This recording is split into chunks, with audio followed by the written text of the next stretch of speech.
But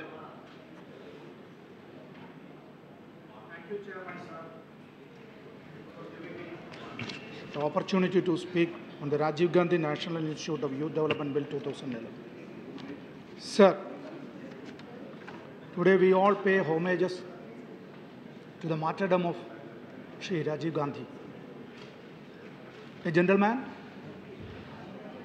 a leader with a vision. I also agree, sir.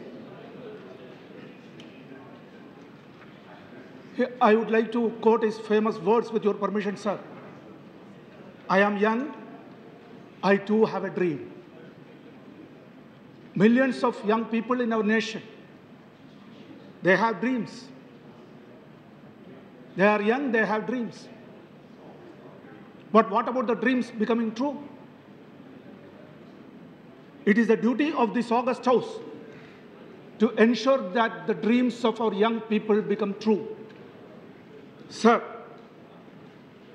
we have discussed in this August House during many occasions regarding the unemployment situation prevalent in the nation, the prevalent poverty, rampant poverty, rapid growth of inflation, the lack of basic necessities of life, denial of social justice. Have we given adequate importance for such discussions, sir? Sir, I am not going much into the general situation of the youth in this country, because all of us have come through that period. Sir Chairman, sir, you are a very good sportsman. You are all happy. I am very proud. Sir, you are a sportsman still now. You speak very good language of the youth, and you seems to be young. Sir, this bill, sir, I am coming to the bill. Nothing else but the bill. Nothing else but the bill. Sir, it may not be just a coincidence that we are discussing this bill and the minister may be in a hurry to see that, to get it ensured that this House passes this bill today, sir. But, sir, there are certain points I would like to invite the attention of the Honourable Minister through you, sir. Sir, I would like to invite your attention to page number 2, chapter 2, the clause 4, subsection 4. The institute may establish and maintain centres at such other places in India as it may deem fit. Of course, I am not challenging the authority of the Executive Council or the Government of India. But my humble request is, sir, we are a federation. The Constitution of India itself in Article 1 says that India, that is part, shall be a union of states. If there are no states, there will not be any union at all. Giving all powers, you can start centers wherever you want. You need not start centers wherever you need not want. Sir, I would like to join with the feelings expressed by one of the honourable members from the Treasury benches. Are we giving justice to our youth? please be brief. I will be brief, sir. This is a very important bill. If you consider so, just allow me to finish my speech, sir. Because I am coming from a remote part. I am coming from a very distant area. Don't suffocate my voice, I hope, sir. I beg before you, sir. I beg before you. India means we have. Yes, I have covered that period, but we all have. Please, no cross talk.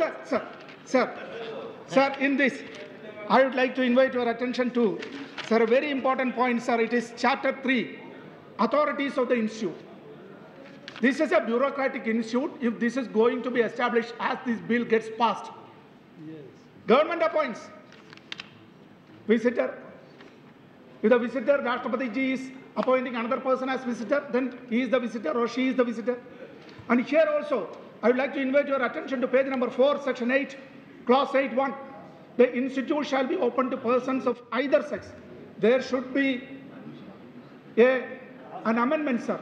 Any sex, I mean. There are sexual minorities also in this nation. So, It should be any sex. And coming to chapter 3, sir, we are discussing about the democratic principles in various institutes. I don't know why the minister is very much adamant to exclude the MPs from the Executive Council. In many of the universities, members of parliament are represented.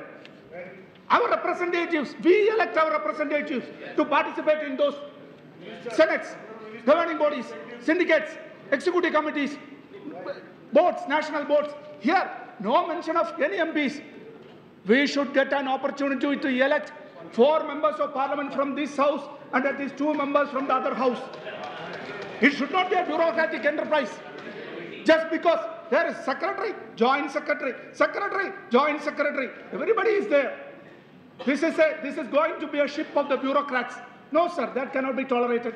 Sir, here, while nominating the members of the Executive Council under subsection 2, due representation shall be given to women, different regions of the country, and weaker sections of the country and differently abled persons. I couldn't understand how this representation can be ensured if all these bureaucrats are taking the seats. How can that be, sir? Sir, in this other matter, I would like to get the attention, sir. This is, what about the youth, sir? We have very good, vibrant youth organizations in this nation. They may have political affiliation also. But what is happening here?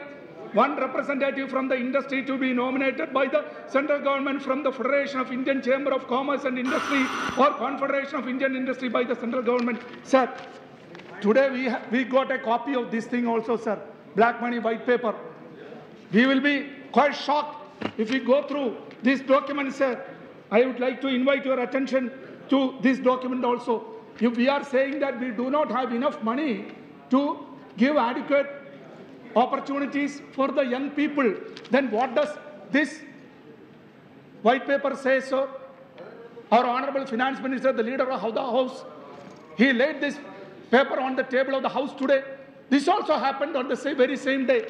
Sir, this bill says about 100 crores of rupees of corpus. Yes, sir. Only 2 minutes. No, conclude. Please conclude. This is very important, sir. Because while preparing this bill, there have been many cut, paste, copy has happened in this.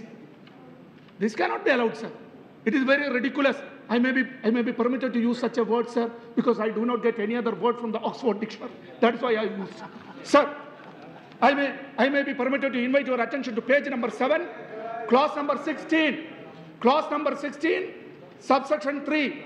While nominating the members of Academic Council, due representation shall be given to women, different regions of the country, weaker sections of the community, and differently abled persons. Sir, you please come to clause 18, sir. Clause 18 is, there shall be a finance committee of the institute, which shall be the principal financial body of the institute. Then comes the problem. Subsection 3. This is the subsection 3 of the clause number 18. Clause number 18 is regarding to the finance committee. In this, it says that while nominating the members of the Academic Council, due representation shall be given to etc., etc. This is the cut, paste, copy that happens in a bill. Well, you made your point now. This is the Parliament of India. A bill which has been circulated to the honourable members to discuss. Nothing more will go on record. This has happened. Please, so, I gave you enough time. Nothing more is going on record. No, not a minute more. Please, Laluji, start, please.